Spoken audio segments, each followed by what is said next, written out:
নমস্কার, শুভ সন্ধ্যা। আমি সৌরদীপ অধিকারী, modak trainer academy আয়োজিত আজকের এই সুন্দর অনুষ্ঠানে আপনাদের সকলকে আন্তরিকভাবে স্বাগত জানাই। আমাদের আজকের অনুষ্ঠানের বিষয় মহাভারত, রণভূমি কুরুক্ষেত্র, দেশের নাম ভারতবর্ষ। এটি একটি গভীর অন্তর্দৃষ্টি প্রদানকারী আলোচনা হতে চলেছে, যা আমাদের মহাভারতের সেই সুগভীর ঐতিহ্য এবং আমাদের দেশের নামকরণের পিছনে যে গভীর তাৎপর্য লুকিয়ে রয়েছে তার সন্ধান আমাদেরকে দেবে। এখন আমাদের আজকের অনুষ্ঠানের বিশিষ্ট অতিথি সম্পর্কে কিছু কথা। এই অমূল্য সন্ধ্যায় আমাদের মাঝে উপস্থিত রয়েছেন এক বিশেষ অতিথি, একজন বিশিষ্ট বিদুষী ব্যক্তিত্ব, প্রফেসর ডক্টর রত্না বসু মহাশয়া। কলকাতা বিশ্ববিদ্যালয়ের সংস্কৃত বিভাগের প্রাক্তন প্রফেসর ও বিভাগীয় প্রধান। তিনি সংস্কৃত ব্যাকরণ, অদ্বৈত বেদান্ত, কাব্য সাহিত্য, বৌদ্ধ কাহিনী সাহিত্য, ভারতীয় শিল্প ও নন্দনতত্ত্ব সহ বহু ক্ষেত্রে গবেষণা করেছেন। তিনি ইউনিভার্সিটি অফ বনে ডক্টরেট ডিগ্রি লাভ করেছেন, যা সর্বোচ্চ কৃতিত্বের স্বীকৃতি। এরই পাশাপাশি দেশ ও দেশের গণ্ডি পেরিয়েও বিদেশের অসংখ্য বিশ্ববিদ্যালয়ে অতিথি অধ্যাপক এবং ফেলো হিসেবে তিনি কাজ করেছেন। তার অসংখ্য গবেষণা প্রবন্ধ ও গ্রন্থ আজও আমাদের সাহিত্য ও গবেষণার ক্ষেত্রে প্রতিনিয়ত প্রতি মুহূর্তে সমৃদ্ধ করে চলেছে। তিনি অসংখ্য সম্মাননা এবং পুরস্কারে ভূষিত হয়েছেন, যার মধ্যে রয়েছে প্রসন্ন কুমার সর্বাধিকারী গোল্ড মেডেল, রানী Shashimukhi gold medal, Manjushree award 2024 ইত্যাদি।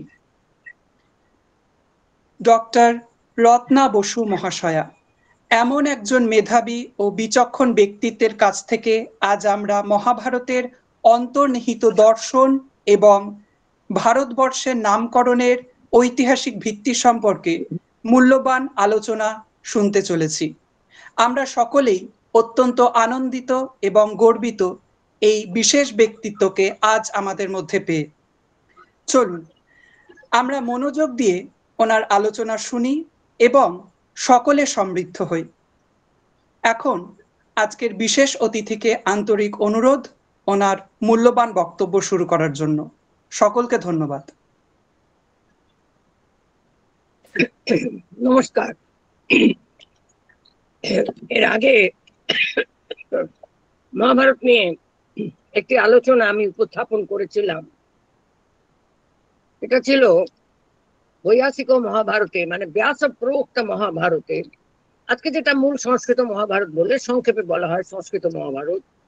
সেখানে ধর্ম বলতে কি বোঝানো হয়েছে, তার ব্যাপকতা কোথায়, বিশালতা কোথায়, গভীরতা কোথায়, মহত্ব কোথায়, এবং আজও পর্যন্ত জীবনের সর্বক্ষেত্রে এবং সংসার সমাজে সর্বক্ষেত্রে এই ধর্ম কিভাবে সক্রিয় এবং পালনীয়।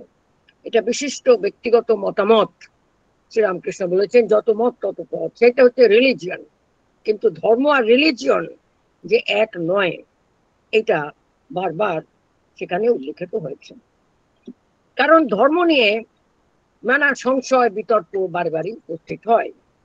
আমার মনে হয়েছে সেই রকমই আমাদের দেশের নাম ভারতবর্ষ কবে থেকে হয়েছে, এটা কি সাম্প্রতিক কালের বা অল্প প্রাচীন কালের কিছু মানুষের খামখেয়াল বা গোড়ামি, এটা না সত্যি সত্যি এটির একটি ঐতিহাসিক মূল ভিত, শুধু ব্যাকগ্রাউন্ড নয় গ্রাউন্ডিং আছে, এটা খুব জানা দরকার। এক্ষেত্রে এখনো পর্যন্ত প্রামাণিক মূল গ্রন্থ হিসেবে অবশ্যই এই ব্যাস প্রোক্ত মহাভারত বা বৈয়াসিক মহাভারত, সংক্ষেপে মূল সংস্কৃত মহাভারত বলতে পারি। আমি বারবার আগে বলেছি, যারা শুনেছেন, যারা আগে শোনেননি তাদের জন্য বলছি, সংস্কৃত ভাষাতেও একটিমাত্র মহাভারত ছিল তা নয়, আরো অন্যান্য মহাভারত ছিল, যেমন ভারত সাবিত্রী, যেমন জৈমিনী ভারত। সেই জন্য আমরা কোন মহাভারতকে নিয়ে, কোন মহাভারতকে প্রাচীনতম, প্রামাণিকতম, মোস্ট অথেন্টিক এবং হিস্টোরিক্যালি মোস্ট ডিপেন্ডেবল, সবচেয়ে নির্ভরযোগ্য প্রাচীন ভারতীয় গ্রন্থ হিসেবে গ্রহণ করছি, সেইটা পরিষ্কার করা দরকার। প্রাদেশিক ভাষার মহাভারত গুলোকে এখানে নিচ্ছি না। এজন্য মহাভারত সংক্ষেপের জন্য বলা হয়েছে, সাধারণভাবে বোঝানোর জন্য বলা হয়েছে। মহাভারত বলতে আমার আলোচনার মূলের যে মহাভারত আছে সেটি কৃষ্ণ দ্বৈপায়ন বেদ ব্যাস প্রোক্ত, তার উচ্চারিত যে মহাভারত। আমি কখনো বৈয়াসিক মহাভারত, কখনো ব্যাস প্রোক্ত মহাভারত, কখনো শুধু মহাভারত বলে এই গ্রন্থের উল্লেখ করব। প্রথমেই বলি, এই ভারতবর্ষ বলে যে একটা দেশ আছে, এই কথার উল্লেখ আমরা বৈয়াসিক মহাভারতে পাচ্ছি। মহাভারতের 18 পর্বের মধ্যে যেটি ষষ্ঠ পর্ব, 6 নম্বর পর্ব, অর্থাৎ ভীষ্ম পর্বের মধ্যে। সেইখানে গোড়ার দিকে, মানে পর্বগুলো অধ্যায়ে বিভক্ত, একটি সংস্করণ অনুযায়ী, প্রামাণিক মুদ্রিত সংস্করণ, প্রিন্টেড অথেন্টিক এডিশন, সেটা হচ্ছে ক্রিটিক্যাল এডিশন, যেটা Pune Bhandarkar oriental research institute, সংক্ষেপে BORI থেকে প্রকাশিত। তার গ্রন্থস্থান আমি উল্লেখ করছি। ভীষ্ম পর্বের যে জম্বু দ্বীপ নির্মাণ খণ্ড হচ্ছে প্রথম উপপর্ব। প্রত্যেকটি পর্ব মহাভারতে কয়েকটি উপপর্বে বিভক্ত, সাবসেকশনস। সেই 1 নম্বর সাবসেকশন হচ্ছে জম্বু দ্বীপ নির্মাণ খণ্ড। দ্বিতীয় সাবসেকশন হচ্ছে ভূমি পর্ব বা ভূমি বর্গ। এইটি ওই BORI সংস্করণে আছে 5টি অধ্যায়ে, 9, 10, 11, 12, 13। আর বিশ্ববাণী প্রকাশনী থেকে প্রকাশিত মহোপাধ্যায় হরিদাস সিদ্ধান্ত বাগীশ ভট্টাচার্যের সম্পাদনায় বাংলা অনুবাদ সহকারে এবং তার নিজের করা সংস্কৃত টিকা যুক্ত করে যে মহাভারতের সংস্করণ আছে বিশ্ববাণী প্রকাশনীর, সেই মহাভারতে বিশ্ব পর্বের ওই জম্বুদ্বীপ নির্মাণ খণ্ড এবং ভূমিবর্গ, এই প্রথম দুটি উপপর্গের মধ্যেই আছে। কিন্তু সেই উপপর্ব দুটির মধ্যে অধ্যায়ের সংখ্যার হেরফের হচ্ছে। BORI-তে আছে 9 থেকে 13, এই 5টা অধ্যায়। বিশ্ববাণী প্রকাশনী হরিদাস ও সিদ্ধান্ত বাগীশের সম্পাদনায় ওই 2 উপপর্বের মধ্যেই অধ্যায়গুলির সংখ্যা হচ্ছে 8, 9, 10, 11, 12। মোট সংখ্যা 5টা অধ্যায় থাকছে। এটা যারা হয়তো গবেষণার জন্য এটাকে রেফার করতে পারেন বা মনে করতে পারেন যে বলবেন, বা প্রশ্ন থাকতে পারে আমার প্রতি যে আমি কিসের অবলম্বনে এগুলোকে বললাম, গ্রন্থস্থান কোথায়, যে কেউ যাতে খুঁজে পেতে পারেন, সেই জন্য আমি গ্রন্থস্থান বলে দিলাম। এবার আসি সেই BORI অষ্টম, BORI নবম এবং বিশ্ববাণী অষ্টম অধ্যায়ে কিভাবে আরম্ভ হয়েছে। এই প্রশ্ন করছেন ধৃতরাষ্ট্র, দুর্যোধনাদি 100 পুত্রের পিতা। যুদ্ধ আরম্ভ হবে এবং তখন কাদের মধ্যে যুদ্ধ, কোন কোন দেশের কোন কোন অংশ, বড় বড় দেশের কোন কোন আবার অন্তর্বিভাজনের অংশ, জনপদ ইত্যাদি, এই যুদ্ধে সম্মিলিত হচ্ছে, আগ্রহী হচ্ছে, সংযুক্ত হচ্ছে, মানে অ্যাসোসিয়েটেড হয়ে যাচ্ছে, ইনভলভড হয়ে যাচ্ছে, এইটা জানবার জন্য ধৃতরাষ্ট্র সঞ্জয়কে জিজ্ঞেস করছেন যে বাবা সঞ্জয়, অন্যান্য বর্ষ, বর্ষ মানে দেশ, এবং বর্ষ শব্দটা সংস্কৃতে অনেক রকম মানে হয়। বর্ষ মানে বৃষ্টিপাত, বৃষ ধাতুর থেকে, বর্ষ মানে বছর, আবার বর্ষ মানে দেশ। বলছেন ওহে সঞ্জয়, অন্যান্য বর্ষ এবং পর্বতের নাম এবং যারা সেই সকল পর্বতবাসী তাদের বিষয়ে আমাকে বিস্তৃত এবং যথাযথভাবে বলো। সঞ্জয় বলছেন, দেখুন মহারাজ, কৈলাস পর্বতের দক্ষিণে এবং নীল পর্বতের উত্তরে, আজও নীলগিরি পর্বত ভারতবর্ষে উপস্থিত, এবং নীল পর্বতের উত্তরে রমণক রমণক নামে একটা বর্ষ আছে, সেখানেও মানুষেরা বাস করেন। তারা নির্দোষ বংশে জাত, অত্যন্ত প্রিয় দর্শন, দেখতে শুনতে সুন্দর এবং শত্রু শূন্য, তাদের শত্রু নেই। তারপরে শৃঙ্গী বলে পর্বত আছে, তার 3টে শৃঙ্গ। সেই শৃঙ্গী পর্বতের দক্ষিণে, কৈলাস পর্বতের উত্তরে, সেখানে হিরণময় নামে একটি বর্ষ আছে। সেখানে হৈরণ্যবতী, হয়কার রম মূর্ধন্য নয়, বপলা মানে হিরণ্য, সোনা থেকে শব্দটা আসছে, হৈরণ্যবতী নদী রয়েছে। সেখানে পক্ষীরাজ, গরুর, যক্ষের অনুচর, ধনী এবং সুদর্শন মানুষেরা বাস করে। এছাড়া তার দেশের বর্ণনা দিয়ে শৃঙ্গী পর্বতের 3টে শৃঙ্গ আছে। তারপরে শৃঙ্গী পর্বতের আবার উত্তরে আছে ঐরাবত বর্ষ। এরকম ভাবে বর্ষের বর্ণনা দিলেন। কারণ আমি একটা কথা বলছি, একটা কথা কথায় কথায় শোনা যায়, সাধারণ বাক ব্যবহারেও বাঙালিরা শুনে থাকে এবং অবাঙালিরাও শুনে থাকে, সংস্কৃত প্রধান এই তৎসম পদবন্ধের প্রয়োগ, সপ্তদ্বীপা বসুমতী, মানে এই যে পৃথিবী, সেখানে 7টা দ্বীপ আছে। তা সেই 7টা দ্বীপ কি কি, সেটা পুরাণে, অন্যান্য গ্রন্থে এবং মহাভারতের মধ্যেও নানা স্থানে বলা হয়েছে। সেগুলো হলো জম্বু দ্বীপ, বর্গীয় জ, ময় বয়, দীর্ঘ উকার, অনেক সময় ভুল ছাপাতে হর্ষ উকার এসে যায়, তা নয়। জম্বুর হর্ষ উকার দিয়ে মানেটা হচ্ছে জাম ফল, আর জম্বু দ্বীপ হচ্ছে দেশটার নাম। শাক দ্বীপ, কুশ দ্বীপ, করহস তালব্য,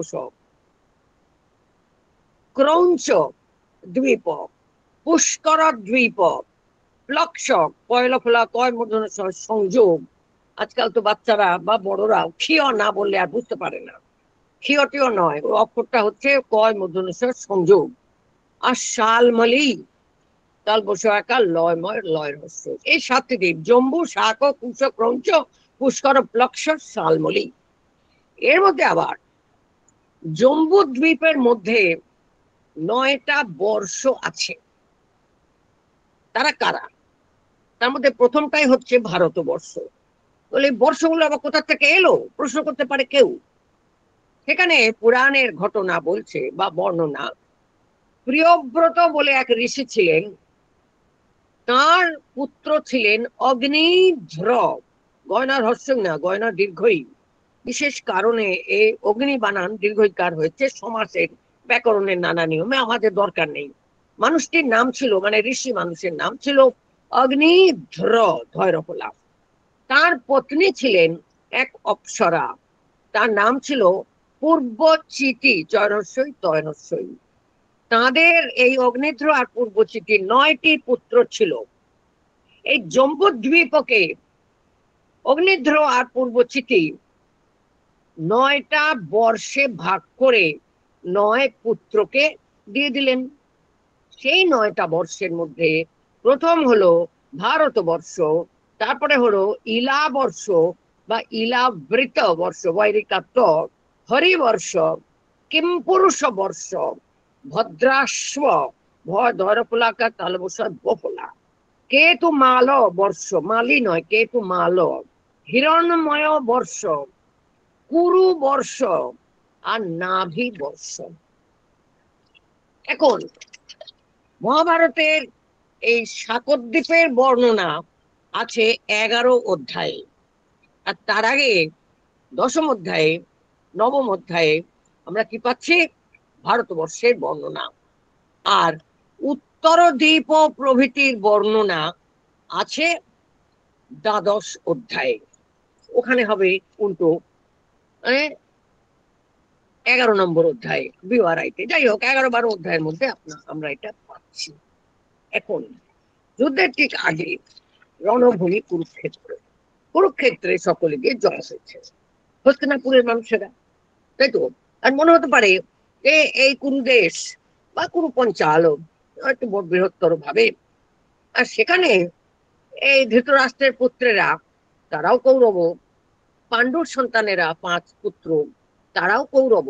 মনে রাখতে হবে, মহাভারতের যুদ্ধ, এই যে মহাভারত ওয়ার, কুরু পাণ্ডবের যুদ্ধ নয়। পপুলারলি লোককে বোঝাবার জন্য অনেক সময় বলা হয়, স্বয়ং রবীন্দ্রনাথ বই লিখেছেন কুরু পাণ্ডব।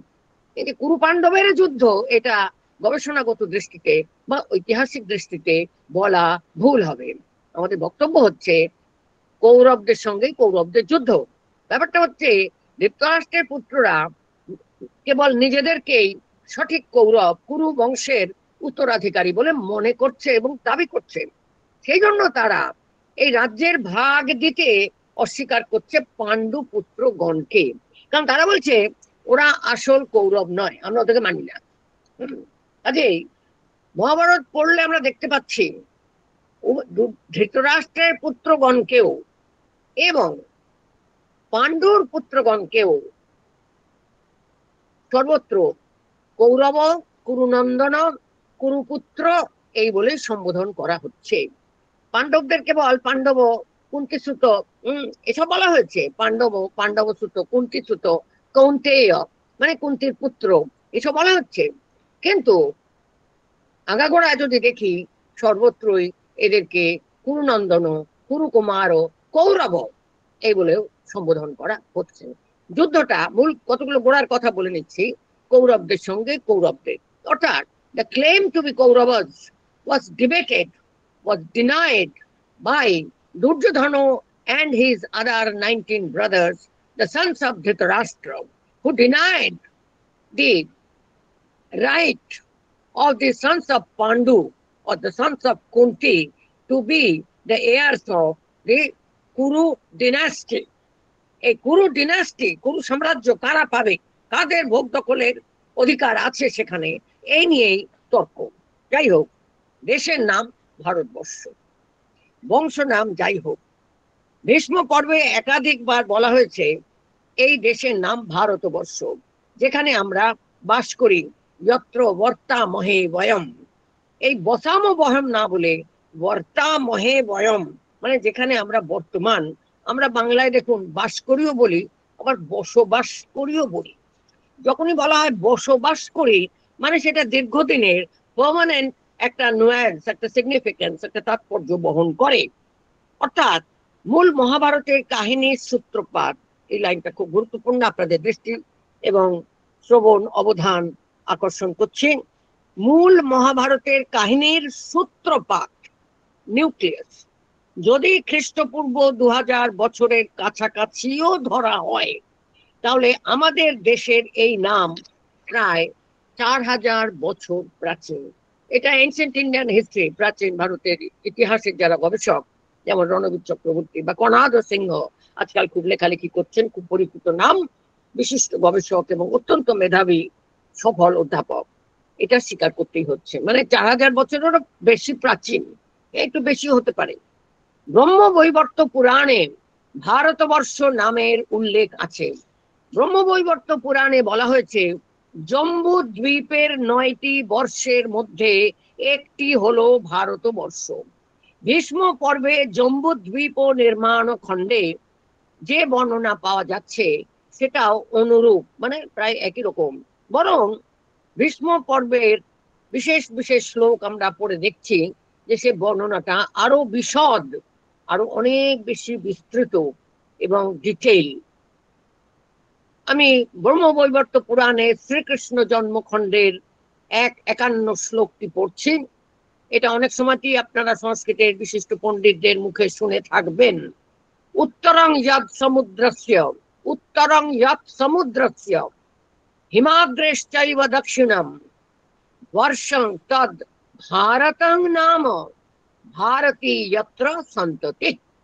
সন্ততি তার স্ত্রীলিঙ্গ শব্দ, তাই তার সন্তান ভারত নয়, ভারতী। আমরা আজকে বলছি ভারতীয়, আমরা ভারতীয়। কেন? আমরা এই যে দেশ, বর্ষম ভারত, মানে জুড়লে ভারতং বর্ষম, সমাস করলে হবে ভারত বর্ষম, তার সন্তান। ভীষ্ম পর্বে এই কথা বলা হচ্ছে আরো বিস্তৃত ভাবে প্রশংসা করে। ধৃতরাষ্ট্র সঞ্জয়ের কাছে জানতে চান কি সেই দেশ ভারতবর্ষ, যার জন্য দুর্যোধন প্রমুখ এত প্রলুব্ধ, তার নিজের পুত্রগণের এত লোভ, আবার যুধিষ্ঠির প্রমুখ পাণ্ডুপুত্রগণও তার প্রতি আগ্রহ প্রকাশ করছে, লোলুপ হয়ে উঠছে।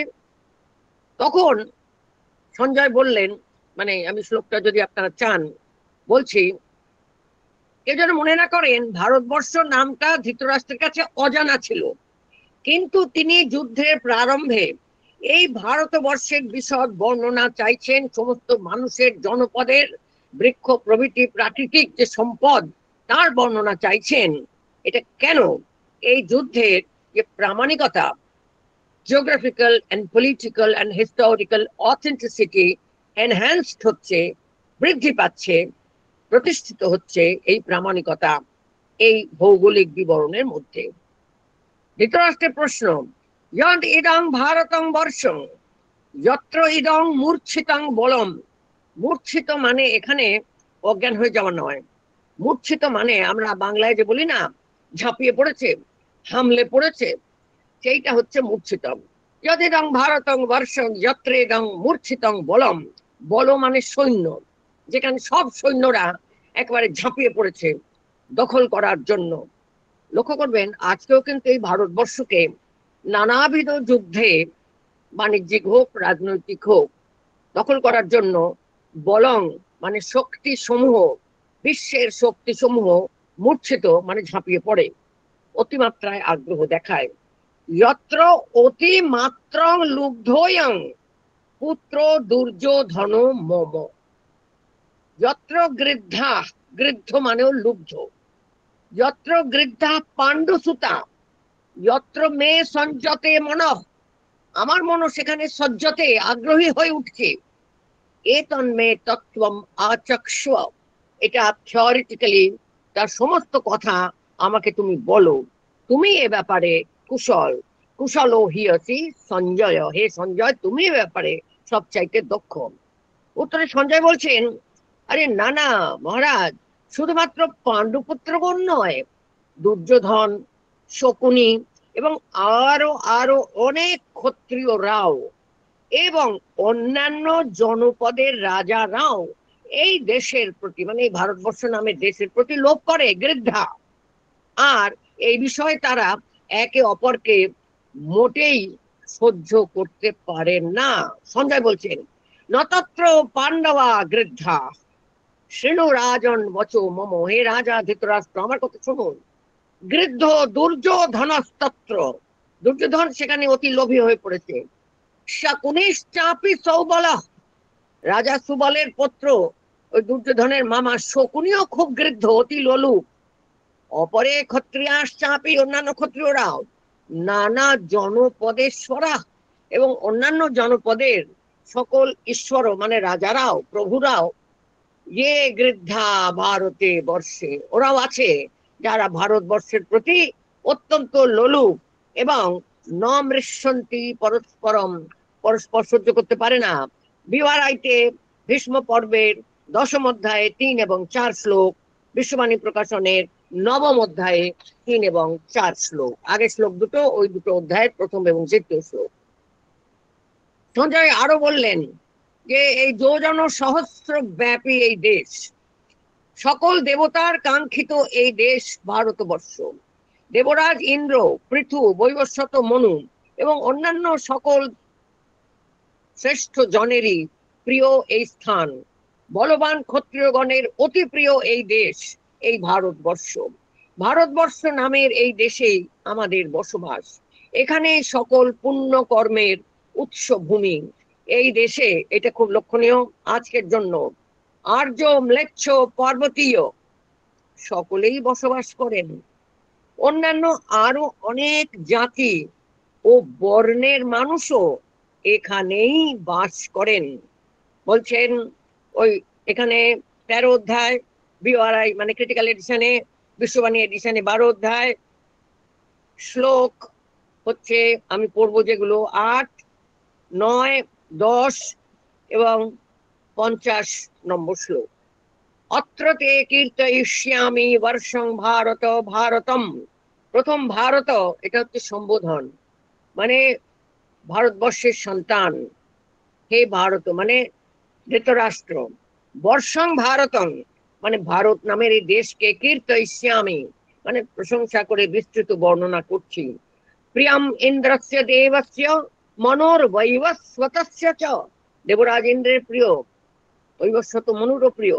अन्येषां च महाराज क्षत्रियाणां बलीयसाम सर्वेषां एव राजेन्द्र। ए রাজাধিরাজ সকলেরই প্রিয়ং ভারত ভারতম, হে ভারত মানে ভরত সন্তান, এই ভারতম বর্ষম সকলেরই প্রিয়। তারপরে বলছেন তত্তে বর্ষং প্রবক্ষ্যামি যথাশ্রুতম অরিন্দম। সেই বর্ষ, সেই দেশকে আমি প্রবক্ষ্যামি বিস্তৃত ভাবে বলছি। ইদং তু ভারতং বর্ষম যত্র বর্তামহে বনং বয়ম পূর্বং প্রবর্ততে পুণ্যং। প্রথম পুণ্য কর্মসমূহ এখানেই প্রবর্তিত হয়েছিল। তৎসর্বং শ্রুতবান আসি, সবই শুনলেন। এরপরে অন্যান্য যা কিছু বলছেন, বলছেন যজাতি, ইক্ষ্বাকু, অম্বরীশ, মান্ধাতা, নহুষ, মুচকুন্দ, উশি নরপুত্র, শিবি রাজা, ঋষভ, পুরুরবা, মৃগ, কুশিক, গাধি, সৌমক, দিলীপ সকল ক্ষত্রিয় রাজারই অত্যন্ত প্রিয় এই দেশ। আর কি বললেন, এখানকার আর্য, ম্লেচ্ছ এবং সমস্ত মিশ্র জাতিরও মানুষ এখানেই বসবাস করে শান্তিতে এবং সুখে। এরপর বলছেন যে সপ্তকুল পর্বত আছে এখানে। কুল পর্বত মানে ভারতবর্ষের মূল 7টি পর্বত পুরাণে বলা হয়েছে এবং মহাভারতে বলা হচ্ছে। মহেন্দ্র, মলয়, সহ্য, মলয় এবং সহ্য হচ্ছে এই পশ্চিম ঘাট পর্বতমালা। শুক্তিমান, ঋক্ষবান অপি বিন্ধ্যশ্চ পারিযাত্রশ্চ সপ্তৈতে কুল পর্বতা। এর মধ্যে খেয়াল করবেন হিমালয় নেই, কারণ হিমালয় হচ্ছে সমস্ত পর্বতের মধ্যে শ্রেষ্ঠ, কাজে সে সপ্তকুল পর্বতের মধ্যে নেই। এছাড়া তিনি বহু নদীর বর্ণনা করলেন। সব মিলিয়ে নদীর সংখ্যা যা বর্ণনা করেছেন তা হচ্ছে 134টা নদীর নাম উল্লেখ করেছেন। 159টা 159 দেশের নাম উল্লেখ করেছেন সাধারণভাবে উত্তর ভাগে। দক্ষিণে, দক্ষিণ মানে বিন্দু পর্বতের দক্ষিণে 56টা দেশের নাম উল্লেখ করেছেন।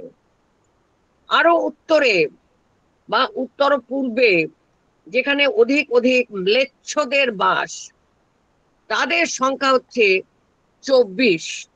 আর কিরাতদের দেশের সংখ্যা হচ্ছে, যেখানে কিরাতেরা বসবাস করে, কিরাত জাতির মানুষেরা বসবাস করে, তার সংখ্যা হচ্ছে 5।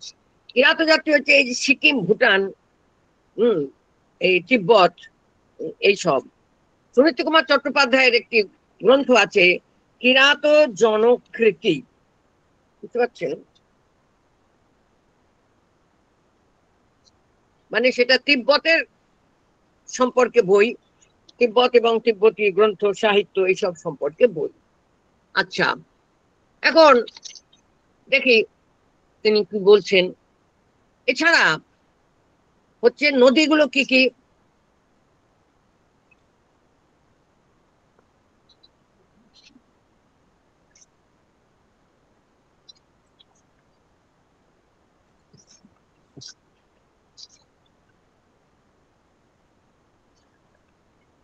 হ্যাঁ, প্রথমেই গঙ্গা, এবং গঙ্গাকে যে বর্ণনা করেছেন তার একটা বিশেষণ দিয়েছেন বিশাল গঙ্গা। বলছেন বিপুলাং গঙ্গাং, এই সমস্ত নদীর জল ভারতবর্ষে যারা বসবাস করে তারা পান করে। সেই বিপুলা গঙ্গা, সিন্ধু, সরস্বতী, গোদাবরী, নর্মদা, রেবা নদীর কথা পরে বলেছেন দক্ষিণের নদীর মধ্যে। রেবা হচ্ছে এখনকার তাপ্তি, নর্মদা, রেবা। এই কালিদাসের খণ্ডকাব্য মেঘদূতমের মধ্যেও এই নদী রেবা আর নর্মদার নাম আছে। তাহলে নর্মদা, গোদাবরী, সপ্ত সিন্ধু আমাদের জলেস্মিন সন্নিধিং কুরু, গঙ্গে চ যমুনে চৈব গোদাবরী সরস্বতী নর্মদা সিন্ধু কাবেরী জলেস্মিন সন্নিধিং কুরু। এই যে সপ্ত সিন্ধু সে তো আছেই, বিশাল গঙ্গা, সিন্ধু, সরস্বতী, গোদাবরী, নর্মদা, মহানদী, যমুনা, শতদ্রু, চন্দ্রভাগা, বাহুদা, দৃষাদবতী, বিপাশা। মনুসংহিতায় আমরা দেখেছি আর্যদেশ বলতে বলেছেন সরস্বতী এবং দৃষদবতীর মধ্যবর্তী যে দেশ আর্যভূমি, সেটা হচ্ছে লক্ষণীয়, গুরুত্বপূর্ণ। এখন পরবর্তীকালে গঙ্গা, যমুনা, সরস্বতী এই ত্রিবেণী সঙ্গমের মধ্যে সরস্বতী লুপ্ত হয়ে যায়, বিনশন অর্থাৎ মরুভূমির মধ্যে।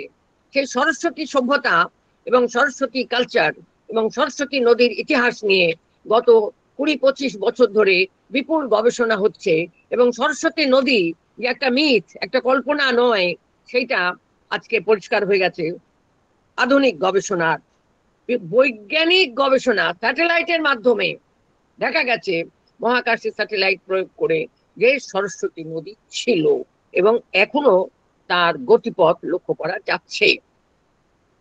সরস্বতী, দৃষদবতী, বিপাশা, বেত্রবতী, কৃষ্ণ বেন্মা, ইরাবতী, বিতস্তা, পবর্ষিণী, দেবিকা, বেদস্মৃতা, বেদবতী, করিষ্ণী, ইক্ষুলা, চিত্রবাহা, চিত্রসেনা, গোমতী, কৌশিকী, চর্মণ্বতী, বেত্রবতী, শরাবতী, কাবেরী, ভীমরথী, বাণী, শতবলা,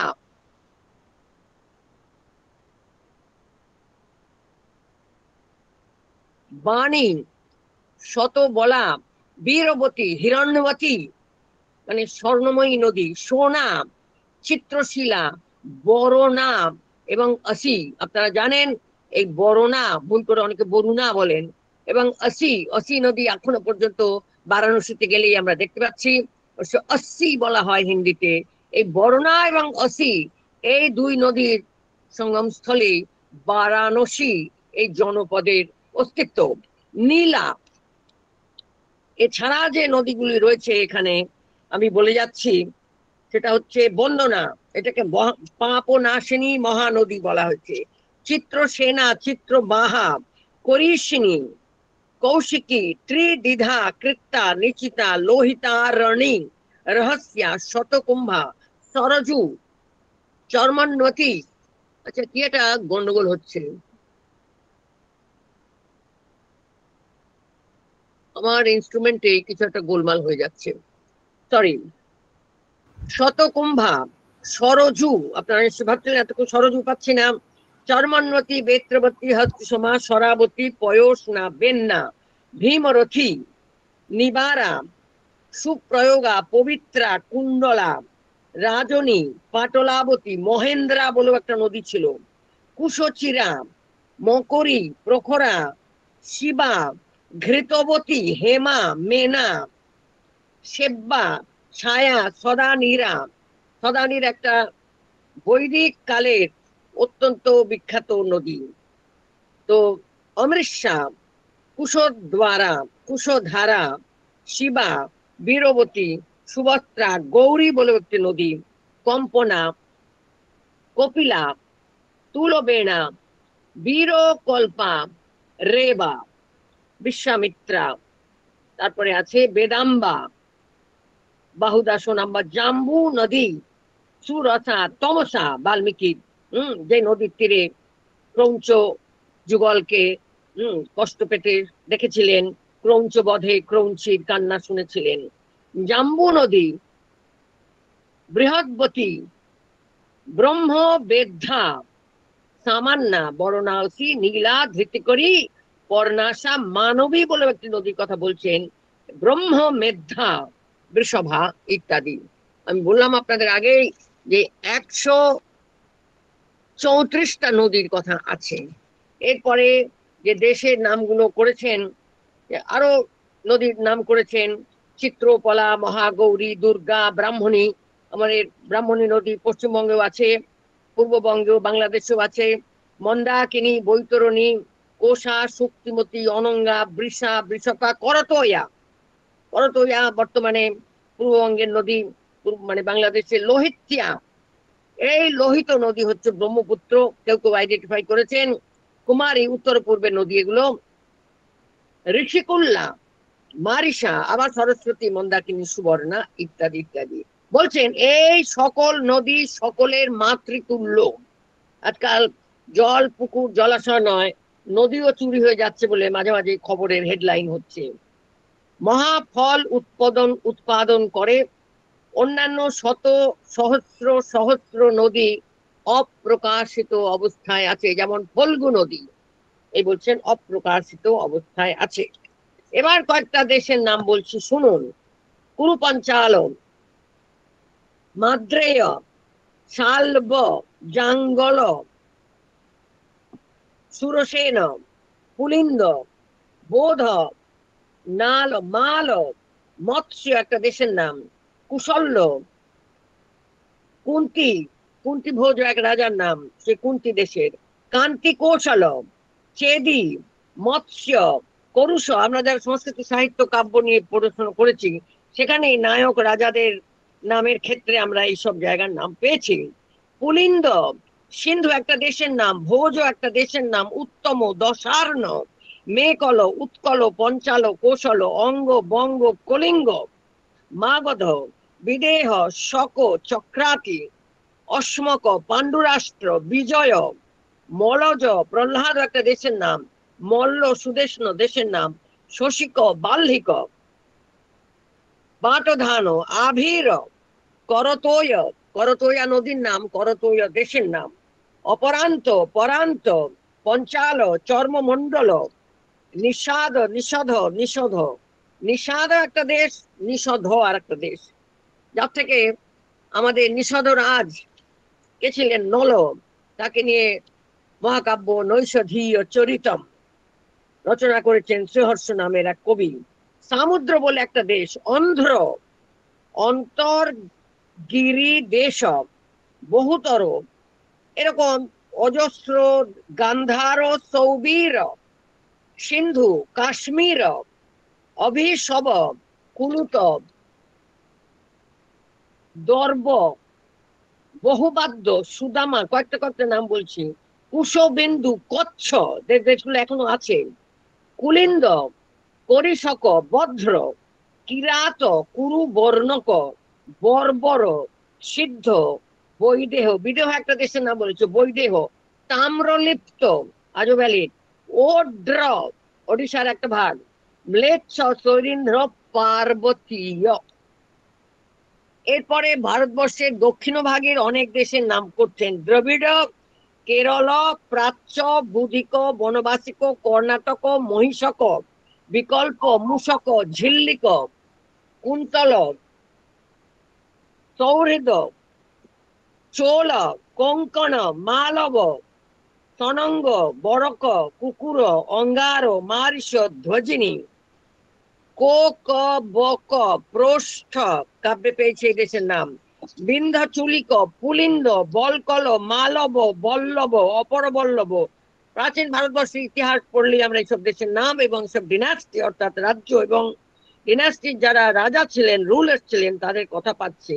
কালদ, কুণ্ডল, করট, মূষক, তনবাল, নিপ, তুনয়, তনয়, ঋষিক, বিদভ, কাক, তঙ্গন এবং পরতঙ্গন। এখন ভারতবর্ষের উত্তর দিকবর্তী ম্লেচ্ছ দেশগুলোর নাম বলছি, যবন, চীন, কাম্বোজ, দক্ষিণ ও দারুণ ও ম্লেচ্ছ জাতিরা বাস করে। কোন কম্বোজ পর্যন্ত বর্ণনা করছেন বর্ষ সমূহের বর্ণনা দিতে গিয়ে। কুলথ কৃপ হুন পারসিক রমণ চীন দশমালিক ক্ষত্রিয়োপনিবেশ বৈশ্য এবং শূদ্রের দেশ, শূদ্র এবং আভিরের দেশ, দরদ আফগানিস্তানের কথা, দরি অ্যান্ড পশতু এখনো পর্যন্ত তারা জাতি এবং দুটি ভাষা আছে। কাশ্মীর পশু বা পরশু অনেক সময় বলে যে পরশুরাম, আশির উত্তর পশ্চিমের, অন্তচার পল্লব গিরি গৌহর আত্রেয় ভরদ্বাজ স্তনপৌষিক। এছাড়া প্রোষক কলিঙ্গ তোমর হন্যমান এসব আছে। তারপর বলছেন এছাড়াও আরো অনেক অনেক দেশ আছে। আমি কয়েকটা দেশের নাম মাত্র বললাম। এখানে লক্ষণীয় এই সমস্ত জায়গায় প্রতিপালিত ভূমি কামদায়িনী ধেনুর ন্যায় গুণ এবং শক্তি অনুসারে ধর্ম অর্থ কামের মহাফল দান করে। অর্থাৎ ভূমি যদি রক্ষা পায়, ভূমিতে যারা বসবাস করছেন তারা যদি রক্ষা পায়, তাহলেই কামধেনুর মতো তারা বহু শক্তি এবং গুণ অনুসারে সকলকেই কাম্য ফল দান করে থাকে। আমরা এখানে স্মরণ করতে পারি এই যে কথাটা বলা হলো যে যথা নিয়মে প্রতিপালিত ভূমি, ভূমিকে যদি নষ্ট না করা হয় তাহলে সেই ভূমি কামদা হয়, কাম্য ফল দান করে। এবং অথর্ববেদের ভূমি সূক্ত আমরা এখানে স্মরণ করতে পারি, যেখানে বলা হয়েছে মাতা ভূমি পুত্র হং পৃথিব্যা।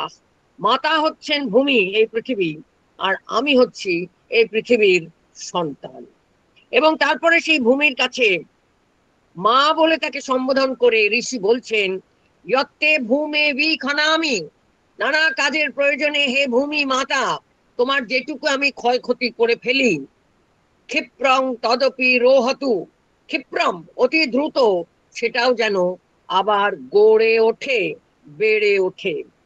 সুতরাং যদি কোনো কারণে ভূমির ক্ষয় সাধন করতেই হয়, ভূমি মানে শুধু ভূমি না, ভূমিতে যারা জন্ম নিচ্ছে ভূ সম্পদ বৃক্ষ ইত্যাদি প্রভৃতি, তাদেরও যেটুকু ক্ষয় করা অনিবার্য থাকে, তাদের পুনর্গঠনের জন্য, পুনর্বিস্তারের জন্য মানুষ যেন সচেষ্ট থাকে।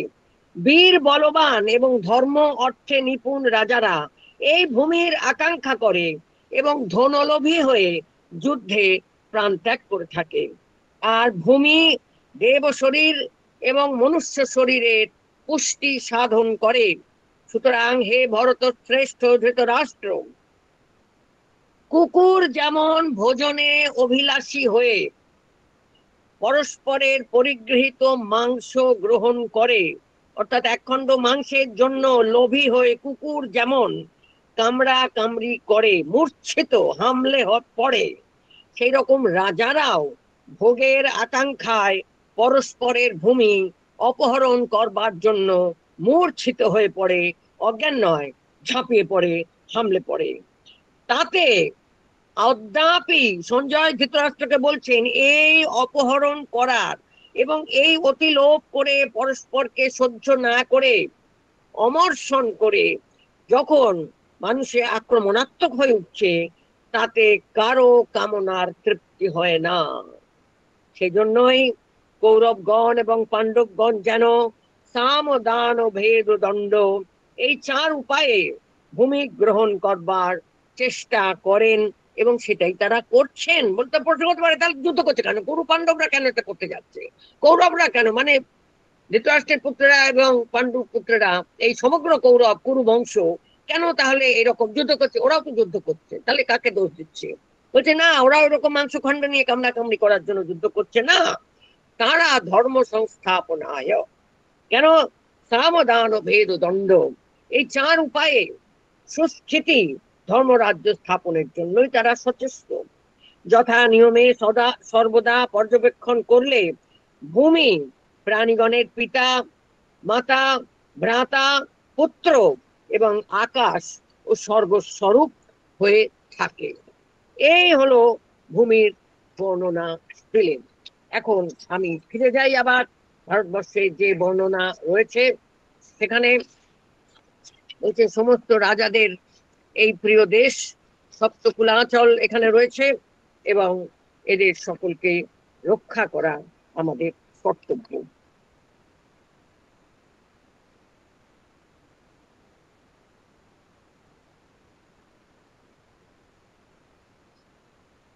এরপরে মানুষের বর্ণনা আছে, শ্যামবর্ণ আছে, গৌরবর্ণ আছে, আর্য আছে, ম্লেচ্ছ আছে, সকলে তো রয়েছে। এবং সেখানে পর্বতও রয়েছে, সমুদ্রও রয়েছে। অত্যুচ্চ দুর্গশৈল, কেশরযুক্ত কেশর পর্বত, মানে সমস্ত পর্বতের বিশদ বর্ণনা রয়েছে। সকল দ্বীপেই মানুষেরা গৌর এবং কৃষ্ণ বর্ণ এবং দুই বর্ণের মিশ্রিত বর্ণ হয়। আজকে আমাদের না কালো মেয়ে হলে বিয়েই হবে না। আর তারপরে যারা এই আদিবাসী বলে যাদের চিহ্নিত করা হচ্ছে, পর্বতবাসী এখানে বলা হচ্ছে, প্রান্তবাসী বলা হচ্ছে, আচ্ছা সেখানে তাদের গায়ের রং ঠিক গৌরবর্ণ হচ্ছে না পছন্দসই উত্তর ভারতের কোনো কোনো অংশের মতন, তখন তাদের একটু নিচু চোখে দেখা হচ্ছে। কিন্তু দেখুন মহাভারত বলছে, সঞ্জয় বলছেন, হে কৌরব নন্দন মহারাজ ধৃতরাষ্ট্র, এই যত দ্বীপের কথা বললাম, যত দেশের কথা বললাম, সেখানে সব রকমের মানুষই বাস করেন।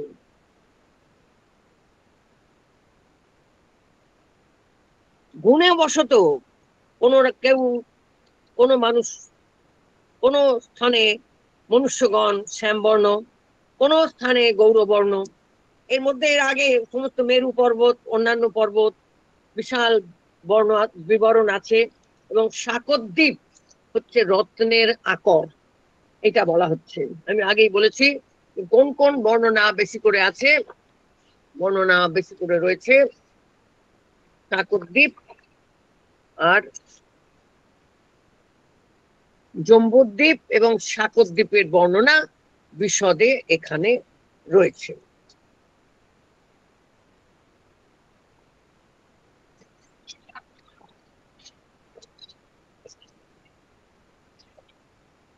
আর উত্তর দ্বীপ, জম্বুদ্বীপ, শাকদ্বীপ আর উত্তরের দ্বীপ।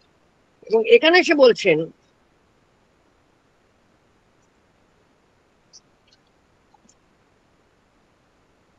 যে এই সমস্ত স্থানে যারা বাস করেন তারা আর্য হতে পারে, ম্লেচ্ছ হতে পারে, গৌরবর্ণ হতে পারে, কৃষ্ণবর্ণও হতে পারে, এবং উভয়ের মিশ্রিত বর্ণও হতে পারে।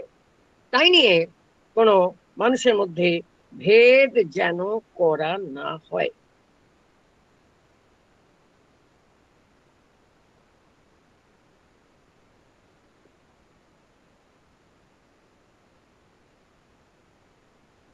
এবং বাস্তবিক পক্ষে বলছেন যে দ্বীপগুলিতে আরো অনেক অনেক দেশের, দ্বীপের মধ্যে অনেক অনেক দেশের কথা বলা হলো, সেই দেশগুলো পুরো নাম আছে।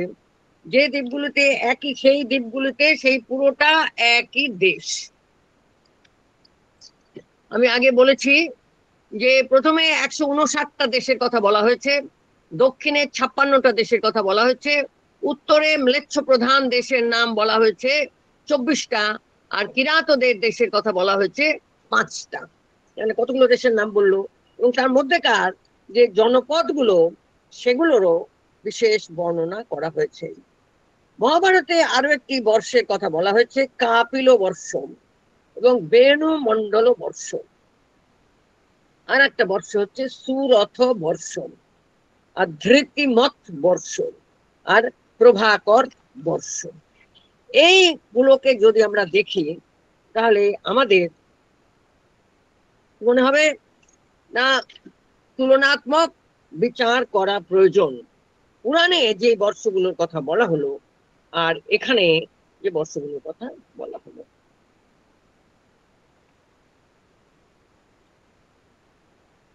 আর বিভিন্ন পর্বতের মধ্যে সপ্তদ্বীপ মানে সপ্তকুলাচল ছাড়াও আরো যা পর্বত আছে সেটা হচ্ছে সুমেরু, মহাক্রৌঞ্চ, গোমন্ত, সুদামা, দ্যুতিমান, স্বর্ণভূষিত একটি পর্বত, কুমুদ, পুষ্পবান, কুশেশয়। কাব্যের মধ্যে আমরা সংস্কৃত মহাকাব্য, খণ্ডকাব্য, অন্যান্য যদি পড়ি তাহলে পাবো এই নামগুলো সমস্ত এসেছে। এ বাদে আমাদের আরো যা আছে তা হলো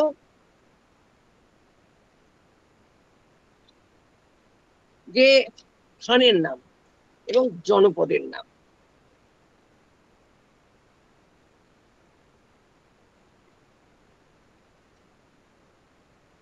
শ্যাম নামেও একটা পর্বত আছে। শাকরদ্বীপ হচ্ছে জম্বু দ্বীপের চেয়েও দ্বিগুণ বড়। আর হৈমমত বর্ষ চেয়ে হরিবর্ষ হচ্ছে বেশি ভালো বসবাসের জন্য।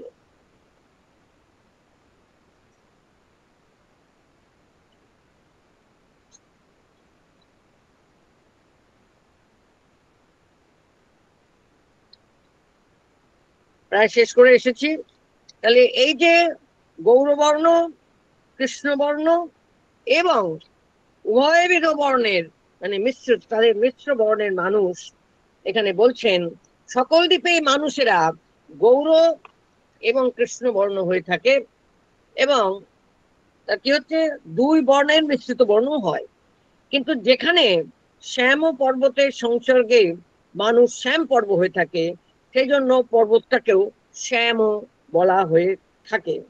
এছাড়া কি কি পর্বত আছে? দুর্গ শৈল, তারপরে আছে কেশর পর্বত।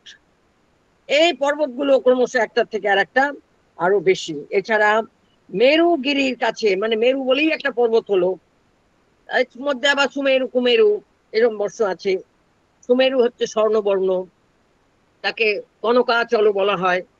আর কুমেরু হচ্ছে শ্বেতবর্ণ, তাকে রজতাচল বলা হয়। সেই পর্বতগুলির বিস্তার ক্রমশ ক্রমশ দ্বিগুণ হতে থাকে, এবং সেই 7টা পর্বতের নিকটে আবার 7টা বর্ষ আছে। মেরুগিরির নিকটে আছে মহাকাশ বর্ষ, মলয়ের নিকটে আছে মলয় পর্বতের নিকটে কুমুদোদ ভব বর্ষ, জলাধার পর্বতের নিকটে আছে সুকুমার বর্ষ। অর্থাৎ প্রধান বর্ষ কতগুলো বলা হলো, যে ওই 9টা বর্ষ, যেটা ওই ঋষি অগ্নিধ্র আর পত্নী পূর্বচিতি তাদের 9 পুত্রের মধ্যে ভাগ করে দিয়েছিলেন। তারপরে আবার অবান্তর বা তদ অতিরিক্ত আরো এক একটি বড় পর্বত কিংবা এক একটি বড় সমুদ্রের কাছে একটি একটি করে বর্ষ রয়েছে। সুতরাং যে দেশে মানুষ আপন আপন কর্মে নিয়ত রয়েছে তারা দীর্ঘায়ু এবং সৎকর্মযুক্ত সদাচারী হয়।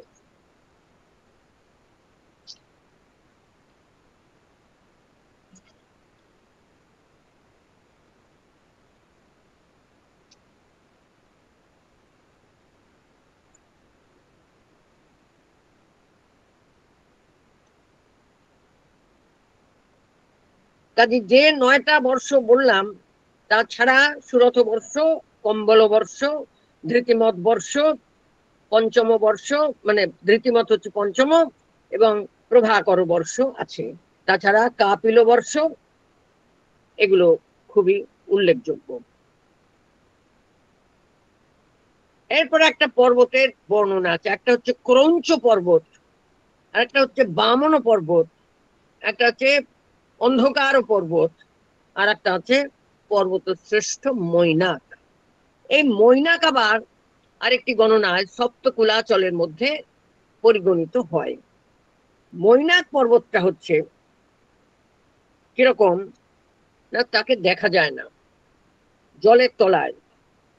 এটা জিওলজিক্যালি প্রমাণিত।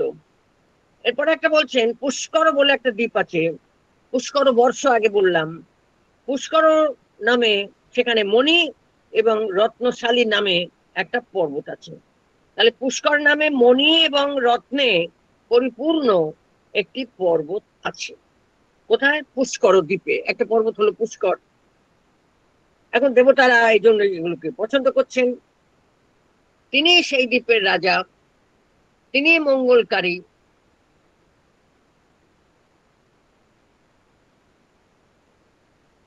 তিনি চেতন অচেতন সকল প্রজাবর্গকেই রক্ষা করেন। লক্ষ্য করে দেখুন, চেতন অচেতন সমস্ত প্রাণী কিন্তু চেতনের মধ্যে এসে গেল। গাছও তার মধ্যে পড়ে যাবে। এদের সকলকেই প্রজা বলে গ্রহণ করতে বলা হচ্ছে। কারণ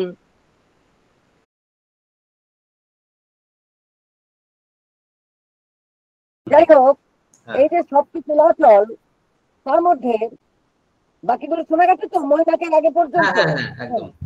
এই মৈনাক পর্বতকে নিয়ে এখন সাইন্টিফিক একটা ব্যাপার, এটা এখন খুব ইন্টারেস্টিং আমাদের জন্য।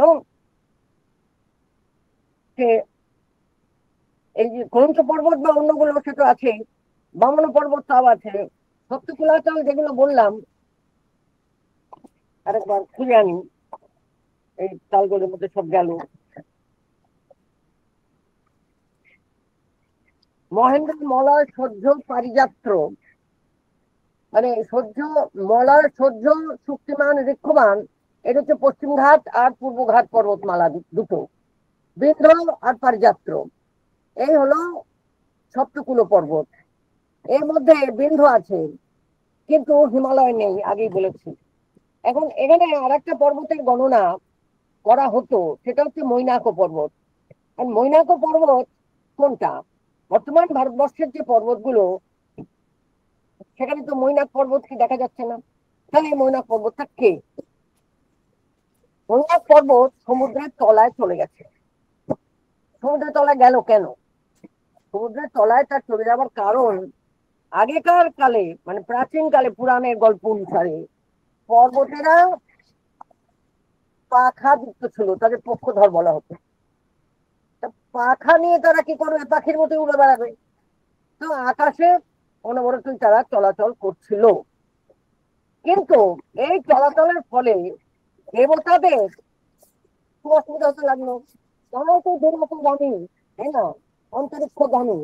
এই দুনিয়া এবং অন্তরিক্ষে যে দেবতারা চলাচল গমনাগমন করছিলেন, তারা পর্বতের ধাক্কায় তাদের রথ ছিল, এখন যেমন প্লেন ক্র্যাশ হয়ে যাবে।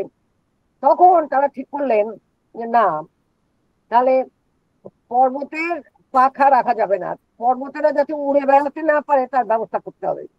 তো ইন্দ্র তার বজ্র দিয়ে সমস্ত পর্বতের পক্ষ স্থাপন করলেন। এখন যখন সবার একটা একটা করে পক্ষ কেটে দিচ্ছেন, পাখার ডানাগুলো ছেড়ে দিচ্ছেন, তখন মৈনাক দেখলো তো মহা মুশকিল, আমি এই যন্ত্রণা সহ্য করতে পারবো না। তখন তিনি সেই বজ্র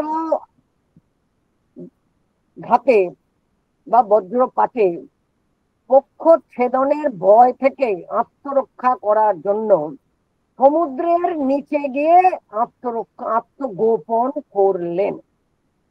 এই হলো মৈনাক পর্বত। এখনো পর্যন্ত আমি এবার জিওলজিক্যালি এবং ওশেনোলজির দিক থেকে বলছি, সমুদ্রের নিচে এই যে এগুলো আছে না, সব তলদেশের পর্বত সমূহ, তাদের যে প্লেট গুলো ওপর নিচ হয়ে যাচ্ছে বা কেঁপে যাচ্ছে, তখন এই ভয়ঙ্কর সমুদ্রে বন্যা, সুনামি এবং আরো নানা বিধ্বংসী কাণ্ড সমুদ্রের মধ্যে ঘটছে। তাহলে সমুদ্রের ভিতরে ওপরে যে জলভাগ দেখা যাচ্ছে, তার সমুদ্র যে জলস্তরের যে নিম্নতম ভূমি ভাগ, একেবারে তলদেশ যেটা, সেই সমুদ্রের তলদেশে যে পর্বত রয়েছে এবং সেই পর্বতাংশ যে রয়েছে, সেটা তো বিজ্ঞানসম্মত ভাবে আজকে স্বীকৃত হচ্ছেই। কারণ সেইখানেই তো যত ভূমিকম্প হচ্ছে, ধস হচ্ছে এবং সেখানে দুর্ঘটনা ঘটছে, এবং সেই পর্বতের মধ্যেকার যে দুর্ঘটনা, সেটা পৃথিবী ভাগেও মানে পৃথিবীর উপরিভাগেও নানা অশান্তির সৃষ্টি করছে। এই হচ্ছে মৈনাক পর্বতের পুরা কাহিনী। এখানে আমি আলোচনা শেষ করতে চাইছি। এইখানে এসে খানিকটা সময় নষ্ট হলে একটু বিক্ষিপ্ত হয়ে গেল, আমি খুবই দুঃখিত। কারণ নেটের সঙ্গে তো আমার কোনো মানে কি করবো, তার উপরে আমাদের ক্ষমতা নেই। তো সুতরাং ভারত 1 নম্বর হচ্ছে, ভারতবর্ষ শুধু একটা নাম হিসেবে উল্লেখ করে দিয়েছে তা নয়। আমরা যখন ছোট ছিলাম, আমরা অনেক সময় বক্তৃতা শুনেছি যে হ্যাঁ, ভারতবর্ষের নামটা পুরাণে আছে, ওই ব্রহ্ম বৈবর্ত পুরাণে শ্রীকৃষ্ণ জন্মখণ্ডে ওই শ্লোকটা বলা হতো, উত্তরং যা সমুদ্রস্য হিমবতশ্চৈব দক্ষিণম, এইটুকু শুধু বলেছে। কিন্তু সেই দেশের আর বাকি বর্ণনা কোথায়, যে আমি এটাকে একটা প্রামাণিক নাম এবং দেশের নাম তার বিশদ বিবরণ, পর্বতের বিবরণ, নদীর বিবরণ, জনপদের বিবরণ, এবং সেখানে মানুষের বিবরণ। মানুষেরা কেমন, তারা দেখতে কেমন, তাদের খাদ্যবস্তু কি, এবং প্রাকৃতিক সম্পদ, ভূ সম্পদ, বনজ সম্পদ, যেমন যেমন খনিজ সম্পদ। তাহলে ভূমির অধোভাগে যে সম্পদ আছে সেই সম্পদেরই বা কি পরিচয়, এটা না জানলে তো হচ্ছে না। মহাভারত খুললে আমরা দেখতে পাচ্ছি ভীষ্ম পর্বে শুধু ভগবত গীতার মহারত্ন আছে তা নয়, আজকে আবার ইউনেস্কো স্বীকার করেছে বলে সবাই জানতে পারছে, কিন্তু তার সঙ্গে সঙ্গে আমাদের দেশের নাম কি এবং যুদ্ধকালে যে সেই দেশের নাম এবং দেশের বিশদ বিবরণ খুব প্রয়োজন ছিল। কারণ রণভূমি কুরুক্ষেত্র, কিন্তু সেখানে সমবেত হয়েছিলেন, সমাগত হয়েছিলেন দুর্যোধনের পক্ষে এবং যুধিষ্ঠিরাদির পঞ্চ পাণ্ডবের পক্ষে এই ভারতবর্ষ নামে বিশাল দেশের, এবং কিছু কিছু ক্ষেত্রে ভারতবর্ষের সঙ্গে সম্পৃক্ত আশেপাশের কিছু কিছু বর্ষেরও জনপদের, মানে এলাকা, দেশের ভেতরকার প্রদেশের অনেক রাজন্যরা, শাসক বর্গ, রাজারা, তারা হয় এ পক্ষে নয় ও পক্ষে যোগ দিচ্ছিলেন। সুতরাং তাদের যদি একটা প্রামাণ্য পরিচয় ভৌগোলিক ভাবে, ঐতিহাসিক ভাবে, রাজনৈতিক ভাবে, তখনকার কালের রাজ ও শাসনগত ভাবে না উপস্থিত করা যায়, তাহলে এই যে আসন্ন যুদ্ধ তার প্রামাণিকতা থাকত না। আমরা লক্ষ্য করছি যে কি পরিমাণ দেশ, কি পরিমাণ শাসক, কি পরিমাণ রাজন্যবর্গ তাদের সঙ্গী সাথী নিয়ে সকলেই বিভিন্ন পক্ষে যোগ দিচ্ছিলেন। সুতরাং এই যুদ্ধ এবং ওই দেশগুলোর বর্ণনা যেভাবে আমরা এই 5টা অধ্যায়ে পেলাম ঐতিহাসিক মহাভারতের ভীষ্ম পর্বের মধ্যেকার, তাতে আমরা বুঝতে পারছি এই যুদ্ধ ছিল ধর্মযুদ্ধ। আমি আগের দিন ধর্ম প্রসঙ্গে বলেছিলাম ধর্মযুদ্ধ এবং ধর্মযুদ্ধ, এবং যুদ্ধের মধ্যে যুদ্ধ বিরোধী যে সংলাপ, যে উপদেশ, একবার নয় বারবার, এটাই হচ্ছে অত্যন্ত উল্লেখযোগ্য, অত্যন্ত লক্ষণীয়। এটা এখানে বক্তব্য। এবং যে এই এই যে ঐতিহাসিক এবং ভৌগোলিক যে প্রামাণিকতা সেটা রয়েছে, এবং আজকে পর্যন্ত আমরা দেখতে পাই যে ভারতবর্ষ বলে যেটাকে বলা হচ্ছে, এই নামকরণ নিয়ে আমাদের আর কোনো সংশয় থাকে না। এটি কোনো মানে এটি কোনো হঠাৎ অর্বাচীন কোনো উদ্যোগ বা লঘু চপল কোনো উদ্যোগ বা কোনো গোড়ামি বশত উদ্যোগ তা নয়। এবং আমাদের সংবিধানকারেরা, যারা সংবিধান প্রণয়ন করেছিলেন, সংবিধান প্রণেতারা, এই কথা তারা অত্যন্ত জ্ঞানী, প্রাজ্ঞ এবং দূরদর্শী ছিলেন এবং শাস্ত্রজ্ঞ ছিলেন।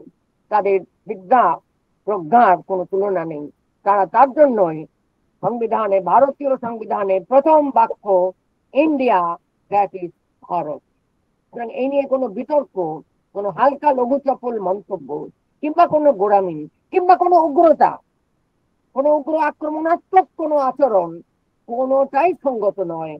মহাভারত থেকে আমাদের বারবার শেখা দরকার ভারতবর্ষের বিপুলতা, বিশালতা, গম্ভীরতা এবং গভীরতা, এবং তার যে বিশাল ব্যাপ্তি, জনপদের ব্যাপ্তি, ভৌগোলিক স্থানের ভূমিগত ব্যাপ্তি নয়, তার সম্পদগত ব্যাপ্তি, এবং তার শাসক বর্গের এবং মনুষ্য সম্পদের মানুষেরা যারা আছে তাদের যে বিশদ বিবরণ, তাতে জনবৈচিত্র্যের যে বিবরণ পাচ্ছি, সেটা আজও পর্যন্ত কিভাবে প্রাসঙ্গিক, আমরা যে বলি না কারেন্ট সেন্সিবিলিটি, এবং কারেন্ট সেন্সিবিলিটি রেটে দেখা যাচ্ছে ওই মহাভারতে যে বললো অন্য ক্ষত্রিয়রাও সকলে এইখানে এসে থাকতে চান, আগ্রহ করতে চান, দখল করতে চান এবং পরস্পরকে সহ্য করতে পারেন না, তারা পরস্পরের মধ্যে বিরোধে লিপ্ত হয়ে পড়েন।